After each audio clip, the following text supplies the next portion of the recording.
हो गया चालू। अज़ीज़ तुलबा व तालिबात, अस्सलामु अलैकुम।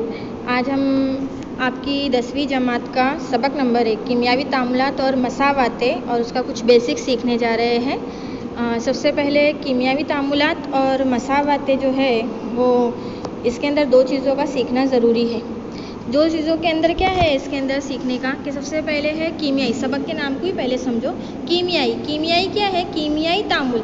अब कीमिया का मतलब तो आप समझते हैं, जैसे कि कोई एक चीज़ है, वो एक चीज़ जैसे कोई भी मान लो, वो एक चीज़ के अंदर जब कोई दूसरी चीज़ शामिल होती है तो शामिल होने के बाद क्या होता है कि वो अशिया एक दूसरे के साथ रिएक्शन करती है और रिएक्शन करने के बाद जो तीसरी चीज़ पैदा होती है या बनती है तो वो तामुल कहलाती है। और जो पहले दो चीज़ों को हमने मिलाया तो वो क्या हुआ? कीमिया हुआ। तो कीमियावी तामुल यानी ऐसा अमल जिसके दौरान कुछ अशिया की कीमियावी गिरफ्त टूट जाती है। क्या इसकी तारीफ कैसे लिखेंगे? कीमियावी तामुल यानी ऐसा अमल जिसके दौरान कुछ अशिया की कीमियावी गिरफ्त टूट जाती है और उसी अशिया में नई अशिया में तब्दील हो जाती है। अब इसके दो तरीके हैं, यानी जो कीमियावी तामुल होते हैं तो उनको दो तरीकों में बताया गया है, उनकी दो किस्में बताई गई। तो सबसे पहले है आमिल अशिया और दूसरी है हासिल अशिया। अब आमिल अशिया और हासिल अशिया के अंदर क्या है, तो सबसे पहले हम आमिल अशिया देखेंगे। तो आमिल अशिया जो है, जो अशिया किसी मादे की गिरफ्त टूटने के ज़रिए, जैसे कि कोई एक मादा है, मादे के अंदर इलेक्ट्रॉन प्रोटॉन जो है वो कुदरती तौर पर मौजूद रहते हैं और इलेक्ट्रॉन और प्रोटॉन के ज़रिए ही कोई मादे की तख्लीक होती है। तो जब वो मादा तख्लीक हुआ तो यानी इसके अंदर इलेक्ट्रॉन भी है और प्रोटॉन भी है। तो इलेक्ट्रॉन और प्रोटॉन जब दोनों मादे मिलकर बनते हैं तो वो एक तरीके का एक मादा रहता है। उसके अंदर के जो बनाए गए इलेक्ट्रॉन और प्रोटॉन है उनका जब गिरफ्त टूटेंगी तो टूटने की वजह से वो किसी दूसरे चीज़ में हिस्सा लेंगी तो उन्हें हम आमिल अशिया कह सकते हैं, आमिल अशिया कहते हैं। अब दूसरा है हासिल अशिया। तो हासिल अशिया में क्या आएगा कि कीमियावी अमल की वजह से नई गिरफ्त तैयार होकर, यानी जो पहले के जो आमिल अशिया में दो चीज़ें हैं तो उसमें कुछ नई चीज़ मिला दी। नई चीज़ मिलाने के लिए उसके अंदर दोनों का रिजल्ट जो आया हो तो कुछ नया आया। तो कीमियावी अमल की वजह से जो नई गिरफ्त तैयार होकर नई अशिया तैयार होती है उसे हासिल अशिया कहते हैं। अब इसकी आसान सी एक मिसाल समझेंगे। जैसे मिसाल के तौर पर हम शरबत बना रहे हैं, तो शरबत बना रहे हैं तो हमें किस चीज़ की ज़रूरत पड़ेगी? तो हमें ज़रूरत पड़ेगी पानी, शक्कर और नींबू का रस। अब नींबू का रस और शक्कर और पानी जब ये तीनों चीज़ें एक साथ मिल जाएंगी तो मिलने के बाद हमें क्या मिलेगा? एक शरबत का ग्लास मिलेगा। तो ये जो शरबत बना तो ये हमारा क्या है? हासिल अशिया। और जो नींबू, शक्कर और पानी ये तीनों को जब हमने ऐड किया तो ऐड करने में क्या हुआ? शक्कर की खुसूसियात अलग थी, नींबू के रस की खुसूसियात अलग थी, पानी की प्रॉपर्टीज़ अलग थी। अब जब तीनों चीज़ों को मिलाया तो इनके अंदर कीमियावी तामुल हुआ और यानी इनकी जो गिरफ्त थी वो टूट गई। इनके अंदर जो मौजूद इलेक्ट्रॉन और प्रोटॉन थे वो टूट गए और वो टूटने की वजह से क्या हुआ? वो आमिल अशिया से हासिल अशिया में तब्दील हो गई। यानी एक सिंपल सी मिसाल है कि शरबत का अगर हम बना रहे हैं तो शक्कर, नींबू का रस और पानी ये तीनों का जो महलूल मिलेगा वो हमारी आमिल अशिया, और जब वो बनकर बिल्कुल तैयार हो जाएगा शरबत तो वो हमारे हासिल अशिया के अंदर जाएगा। ये हमारा आमिल अशिया और हासिल अशिया इंशाल्लाह आपको समझ में आ गया होगा। अब इसको समझने के लिए हम एक और आसान सी मिसाल ले लेते हैं। जैसे आप ये पीपीटी पर देख रहे होंगे कि कोयले के एहतराक से कार्बन डाइऑक्साइड गैस का तैयार होना। अब कोयले के एहतराक से कार्बन डाइऑक्साइड गैस का तैयार होना मतलब कैसा? तो इसमें बताया गया है कि एक आमिल अशिया है और दूसरी हासिल अशिया है। तो आमिल अशिया के अंदर कैसा दिखाया गया है कि जैसे कोयला और कार्बन जो एक आमिल अशिया के नीचे जो एरो से जाहिर हो रहा है कोयला और कार्बन, तो ये एक तरीके का हमारा एक मादा है, यानी हमको एक ठोस शक्ल में मिला हुआ कार्बन है। अब वो मिला हुआ कार्बन है और दूसरी जगह पर उसके साथ हम मिला रहे हैं ऑक्सीजन, यानी हवा की मौजूदगी के अंदर जो ऑक्सीजन है वो दोनों को मिलाकर हम क्या कर रहे हैं? जला रहे हैं, यानी एहतराक पजीरी कर रहे हैं। तो एहतराक करने के बाद क्या हुआ? हमें उसका क्या सॉल्यूशन मिला? तो हमें उसका सॉल्यूशन मिला आमिल अशिया जो है हमारा कार्बन डाइऑक्साइड हमें मिला। कोयला और ऑक्सीजन जब हमने दोनों का तामुल किया, कीमियावी तामुल किया, तो हमें वो हासिल क्या हुआ उससे? तो उससे हासिल हुआ हमें कार्बन डाइऑक्साइड। तो ये जो कार्बन डाइऑक्साइड है ये हमारे आमिल अशिया है, हासिल अशिया है, और जो कोयला और ऑक्सीजन है ये जो है हमारा आमिल अशिया। या पीपीटी में गलती हुई है, आमिल अशिया तो बराबर है लेकिन जो उसका मिला कार्बन डाइऑक्साइड के ऊपर का जो एरो है वहाँ पे हासिल अशिया होना चाहिए, ये एक मिस्टेक है, ज़रा आप उसको देख लेंगे। तो आमिल अशिया और हासिल अशिया जो है वो आपको समझ में आ गया होगा। अब देखते हैं कुछ और मिसालें।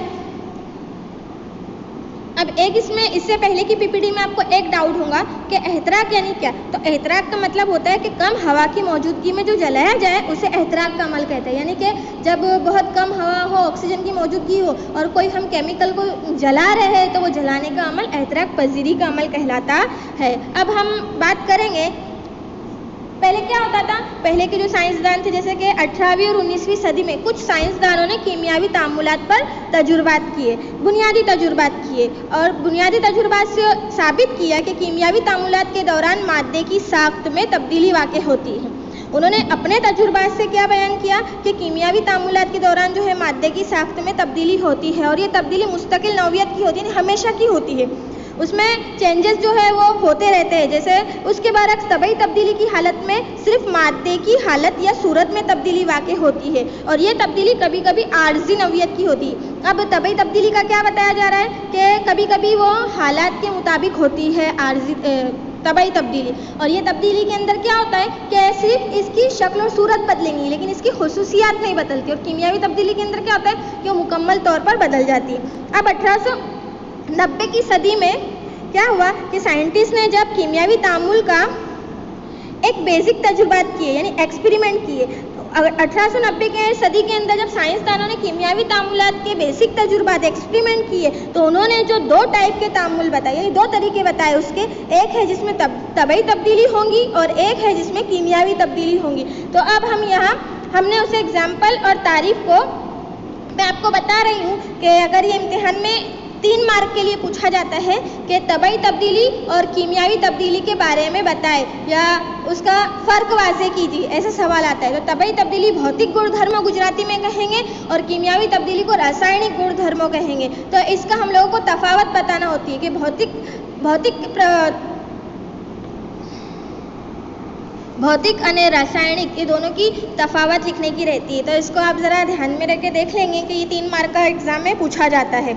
अब देखते हैं कि तबई तब्दीली क्या है। तबई तब्दीली एक ऐसा अमल है जिसमें दर्जा हरारत, जो दर्जा हरारत होता है हमारा, जैसे कभी सर्दी लगना, कभी गर्मी का ज़्यादा हो जाना, तो ये दर्जा हरारत यानी टेम्परेचर का बढ़ना होता है। तो ये टेम्परेचर जब तो हम तबई तब्दीली के बारे में समझ रहे थे। ये तबई तब्दीली का अमल ऐसा अमल है जिसमें दर्जा हरारत, दबाव और उसमें जो उसकी फिज़िकल यानी जो कुदरती प्रॉपर्टीज़ होती है, पर्सनालिटी होती है, उसमें बदलाव आएगा, वो तबई तब्दीली कहलाएगा। जैसे कि जिसे गुजराती में भौतिक गुणधर्मों कहते हैं। या अब देखेंगे एग्जाम्पल के तौर पर ये जो तब्दीली है तबई तब्दीली, ये रिविजिबल तब्दीली होती है यानी कि हम उसको उसकी पुरानी शक्ल में वापस ला सकते हैं। इस तब्दीली में मादे की साख्त जैसी थी वैसी ही रहती है, उसमें कोई तब्दीली नहीं होती। यानी उसका इंटरनल यानी जो उसके अंदर इलेक्ट्रॉन और प्रोटॉन का जो मात्रा मौजूद है उसमें कोई तब्दीली नहीं आती, उसकी शक्ल बदलती है। जैसे कि मिसाल के तौर पर देखेंगे बर्फ़ का पानी बनने का अमल। बर्फ़ का पानी बनने का अमल क्या है कि हमने पानी को एक ट्रे में रखा और उसको फ्रीज में डाल दिया, तो फ्रीज का टेम्परेचर लो होने की वजह से वो जो पानी है वो बर्फ़ की शक्ल इख्तियार कर लेगा। लेकिन जब हम उस बर्फ़ को बाहर निकालेंगे और बाहर निकालने के बाद हम उसको कुछ देर तक खुला छोड़ देंगे तो क्या होगा कि वो जो बर्फ़ का अमल था वो ऑटोमेटिकली पानी में कन्वर्ट हो जाएगा। तो इसमें क्या हुआ, ना उसका कोई कलर बदला, ना उसका कोई टेस्ट बदला, कुछ नहीं हुआ। पानी का बर्फ़ बना और बर्फ़ का पानी बना, यानी सिर्फ उसकी शक्ल में तब्दीली आई, उसकी खुसूसियात में कोई भी तब्दीली नहीं आई। तो ये हमारी तबई तब्दीली की बात हो गई। अब जैसे कि लोहे को जंग लगने का अमल, तो लोहे को जंग लगने का अमल है तो ये कीमियाई तब्दीली, लेकिन इसे एक तबई तब्दीली के नज़रिए से भी देखेंगे। कैसे कि जब मौसम गर्मा रहता है तो कोई हमें इसमें कोई चेंजेस नहीं आता, लेकिन जैसे ही बारिश का मौसम शुरू होने जाता है तो हम देखते हैं कि बारिश के मौसम जो है वो कुदरती है, तो कुदरती तब्दीली ऑटोमेटिकली हो रही है, इसके अंदर हमारा कोई हाथ नहीं है। जो जंग लगने का अमल है वो ऑटोमेटिकली हुआ। तो ये जो तब्दीली है ये तबई तब्दीली भी है और कीमियावी तब्दीली भी। कीमियावी तब्दीली ये कैसे हुई कि जो हमारे घर की कड़ी वगैरह जिसे हम लगाते हैं तो उसके ऊपर ऑटोमेटिकली जंग, जो लोहे की चीज़ें रखी है हमारे घर में, जंग लगने का अमल हो रहा है। तो जंग लगने के अमल में क्या हो रहा है कि ऑटोमेटिकली वो उसके ऊपर डस्ट जमती जा रही है और डस्ट की वजह से केमिकल रिएक्शन होते जा रहा है। तो ये जो है तबई तब्दीली में भी आएगा और कीमियावी तब्दीली में भी आएगा। ऐसे अमले तनफ़ुस का अमल है, निज़ाम का अमल है, ये कीमियावी तब्दीली का अमल है। अंगूर से शराब बनने का अमल है, ये भी कीमियावी तब्दीली का अमल है। ये था तबई तब्दीली और कीमियावी तब्दीली। तो मैंने तबई तब्दीली तो आपको अच्छे से समझा दिया। अब कीमियावी तब्दीली को देख लेते हैं एक मरतबा कि आपको अच्छे से बेसिक इसका समझ में आ जाए। पूरा लेसन ये इसी पे रखा गया है। तो कीमियावी तब्दीली क्या है? अब कीमियावी तब्दीली में क्या होता है, किसी तामुल या वाक़ये की वजह से कीमियावी तब्दीली वाक़े होती है। फिर से तारीफ देखेंगे कि कीमियावी तब्दीली में क्या होता है कि किसी तामुल या वाक़े की वजह से कीमियावी तब्दीली वाक़े होती है। यही होने का मतलब मादे में कुछ कीमियावी तामुल हुआ है ऐसा हमें लगता है, यानी कोई नई गिरफ्त बनती है। या इर्रिवर्सिबल यानी कि कीमियावी तब्दीली किसी शय में हो तो उसे हम पुरानी शक्ल में नहीं ला सकते।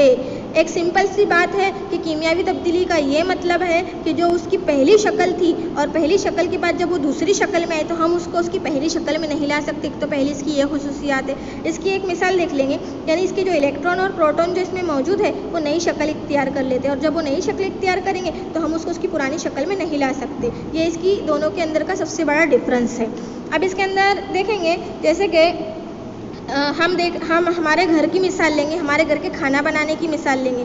तो खाना बनाने की मिसाल में क्या है कि जैसे कि हमने कोई चिकन की ग्रेवी बनाई, और चिकन की ग्रेवी बनाई तो हमने क्या किया कि उसके अंदर मसाले, नमक वगैरह सब ऐड कर दिया, और ऐड करने के बाद उसको पका लिया गैस पर। तो पकाने के बाद क्या हुआ कि वह ग्रेवी की शक्ल इख्तियार करके हमारे सामने आ गई। अब जब सामने आई तो इसमें क्या हुआ कि हम अब चाहेंगे कि इसके अंदर से जो मैंने नमक डाला था, मसाले डाला था, वो वापस पहले जैसा हो जाए, तो ये नामुमकिन है, ये ऐसा नहीं हो सकता, वो उसकी पहली शक्ल में नहीं आ सकता। तो ये कीमियावी तब्दीली की एक अहम मिसाल है। इस तरीके से ये तबई तब्दीली और कीमियावी तब्दीली के बारे में मैंने आपको बताया। अब इसके जो है एक होमवर्क MCQs टाइप जो है वो गूगल फॉर्म पे दिए जा रहे हैं, और वो आपको वहाँ जाकर फिल करना है। आपको तबई तब्दीली और कीमियावी तब्दीली के बारे में MCQs में टिक करना है कि क्या तबई तब्दीली है और कौन सी कीमियावी तब्दीली है। तो ये गूगल फॉर्म पर जाकर आप ऐड करेंगे। अब हमने हमारे सबक का कीमियावी देख लिया कि कीमिया का हिस्सा देख लिया जो हमारे सबक में आया था, कीमियावी तब्दीली जो थी वो, और तबई तब्दीली वो भी देख लिया। अब हमारा उसके अंदर एक है मसावत यानी समीकरण, गुजराती में उसे समीकरण कहेंगे। अब ये समीकरण जो है इसके बनाने के तरीके साइंस में अलग बताए गए। इसको जाहिर करने की अलामत जो है दिखाने के लिए ये जो कीमियावी मसावत यानी जो कुछ हमने किया, अब मैंने आपको बताया चिकन की ग्रेवी बनाई, एक मैंने सिंपल सी मिसाल दी, लेकिन ऐसी बहुत सारी साइंस के अंदर ऑलरेडी किताब में आपकी इक्वेशन यानी कि मसावतें दी गई। तो वो मसावतों को जो हम बोलते हैं वो लफ्ज़ी मसावत कहलाती है, यानी जो लिखने वाली मसावत है, जो लिखी जा रही है वो लफ्ज़ी है। लेकिन तो हम क्या करेंगे, कीमियावी तामुल देखेंगे कि कैसे इसको हम कीमियावी तामुल को मसावत की शक्ल में लिख सके। तो एक एग्जाम्पल दे रही हूँ मैं आप लोगों को कीमियावी मसावत के लिखने के तरीके के अंदर। मैं आपको एक एग्जाम्पल दे रही हूँ। तो एग्जाम्पल के अंदर क्या देखेंगे हम सबसे पहले कि मेरे पास कॉपर सल्फेट के नीले रंग का महलूल है। क्या है? कॉपर सल्फेट का नीले रंग का महलूल है जो आपको मसावत के अंदर बता रहा है। तो नीले रंग के महलूल के अंदर अब उसका ज़ाब्ता कॉपर सल्फेट का CuSO4 है। क्या है? CuSO4। ये CuSO4 जो है ये कॉपर सल्फेट का महलूल है। अब ये महलूल के अंदर में जस्त का सफूफ यानी जिंक का पाउडर, क्या मिला रही हूँ? जिंक का पाउडर यानी Zn मिला रही हूँ। तो Zn डालने पर जिंक सल्फेट बन जाएगा। वो क्या बन जाएगा? जिंक सल्फेट, यानी उसका जो फॉर्मूला है वो पूरा तब्दील हो जाएगा। जैसे पहले वो CuSO4 था तो वो ZnSO4 में तब्दील हो जाएगा का। और ये इसका बेरंग महलूल यानी इसका कोई कलर नहीं होगा महलूल का, सादे पानी के जैसा एक महलूल तैयार होगा। अब इस कीमियाई तामुल को हम किस तरह दिखाएंगे? तो अगर हम अपने नॉर्मल लफ्ज़ों में लिखते हैं तो इस तरह होगा। नॉर्मल बातचीत में जैसे हम करते हैं तो हम कॉपर सल्फेट का आबी महलूल और जिंक यानी जस्त का सफूफ ये हमारे आमिल अशियाई, ये तो आपको पता है, मैंने बता दिया कि कोई चीज़ें जो स्टार्टिंग में हम मिला रहे हैं तो वो हमारी आमिल अशिया है। और वो आमिल अशिया जो है हमारी, जब उससे कोई नई चीज़ हमको मिलती है तो वो हमारी हासिल अशिया कहलाती है। जैसे हमने मिला लिया तो इस तरह हमने क्या मिलाया? देखो मसावत आपको लफ्ज़ी भी दिखाई दे रही है स्लाइड पर, और जो मसावत साइंसी ज़बान में लिखी जाती है वो भी बताई जा रही है।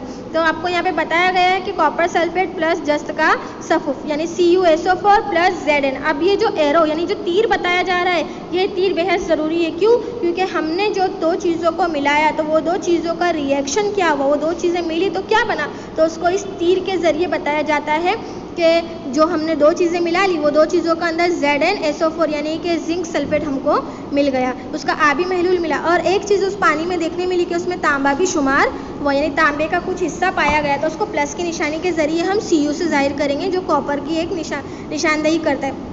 अब ये सारी मसावतें आप सोच रहे होंगे कि ये कहाँ से मिली, CuSO4 है, Zn है, या जो भी है। तो ये हम याद करेंगे कि जो हमारा पीरियोडिक टेबल है 118 अनासिर, अब तो उससे भी ज़ायद हो चुके हैं अनासिर, तो वो जो 118 अनासिर का मेंडलीफ का जो टेबल है, वो टेबल के अंदर ब्लॉक वाइज सारे अनासिर रख दिए गए। वो अनासिरों के ऊपर से ही हमको ये सारी मसावतें बनानी है। वो अनासिर जो हमें याद रहेंगे तो हम इजीली मसावत बना सकते हैं कि भाई हाँ, कॉपर सल्फेट का फार्मूला क्या है, Zn का फार्मूला क्या है, जिंक को क्या कहते हैं। तो इस तरीके से ये मसावत लिखने का तरीका है। अब हम ये जो देख रहे हैं, ये मसावत लिखने का तरीका तो हमारा थोड़ा समझ में आ गया, लेकिन इसके कुछ उसूल भी है कि हमें कैसे बेसिकली पता चले कि हम कीमियावी मसावत लिख सकते हैं। तो कीमियावी मसावत में लिखने के लिए हम क्या करेंगे कि उसके तरीके बयान किए गए, अलग अलग तरीक़ों से हम उसकी दर्जाबंदी करेंगे। तो दर्जाबंदी के लिहाज से हम कैसे कर सकते हैं, कुछ तरीक़ों को हमने देख लिया, उसकी दर्जाबंदी को भी देख लिया। अब इसके ऊपर की जो मिसाल है मैंने आपको जो समझाई कि तांबा हासिल हुआ, हम अपने उसको लफ्ज़ों की सूरत में तो देख चुके हैं, और बातचीत करते हैं ऐसा भी हम उसको लफ्ज़ी मसावत कहेंगे। लेकिन लफ्ज़ी मसावत वैसे तो उसकी लफ्ज़ी मसावत है, लेकिन लफ्ज़ी मसावत लिखने के लिए मैंने बता दिया पीरियोडिकल टेबल का इस्तेमाल होगा, और अल्फ़ाबेटिकल वाइज फार्मूले यूज़ करके हमें वो टेबल याद करके हम अपने फार्मूले को जो है वो साइंसी ज़बान में लिख सकते हैं, अलामात में लिख सकते हैं। अब ये तो आपको समझ में आ गया, लेकिन अब एक बात है कि ये मसावत लिखने की कुछ बेसिक शर्तें हैं, जो हम बेसिक शर्तें समझने की कोशिश करेंगे।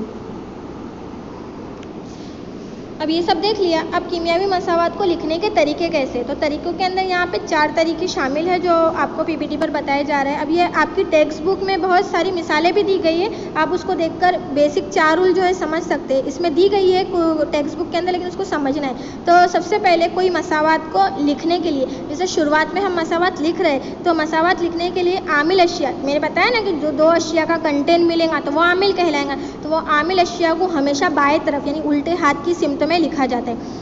ये समझ गए कि बाएं तरफ यानी उल्टे हाथ की सिमत में लिखा हुआ है। अब उससे जो हासिल अशिया हुई, यानी जो 2 मादों को हमने मिलाया, वो 2 मादों को मिलाने के बाद हमें हासिल क्या हुआ, तो हमें हासिल हुआ ZnSO4। तो ZnSO4 को हमको राइट साइड यानी हमारे सीधे हाथ की तरफ में बाएं तरफ हमको उसको लिखना पड़ेगा। तो इस तरीके से ये हमारा पहला और दूसरा रूल इस पर फॉलो हो गया, आमिल अशिया का और हासिल अशिया का। अब इसके अंदर एक चीज़ आती है कि कीमियावी मसावत को जाहिर करने के लिए जो तीर इस्तेमाल हो रहा है उसका इस्तेमाल क्या है। तो उसका इस्तेमाल सीधा सा ये है कि मैंने आपको बताया आमिल अशिया 2 चीज़ें हैं, वो 2 चीज़ों के अंदर क्या हो रहा है कि CuSO4 ये जो एक कॉपर सल्फेट का एक महलूल है, और उसके अंदर मैंने क्या मिलाया, जिंक का सफूफ। तो जब ये दोनों चीज़ों को मैंने मिलाया, तो मैंने आपको इससे पहले भी बता दिया कि इसके जो एरो है यानी इसको जाहिर करने के लिए एक तीर का निशान लगेगा, और ये जो तीर का निशान बताएगा कि हमने 2 कीमियावी तामुलात को मिलाया, कीमियावी तामुल किया, और उसके बाद हमको उसका रिज़ल्ट क्या मिला। तो हमको रिज़ल्ट क्या मिला, ZnSO4 + Cu।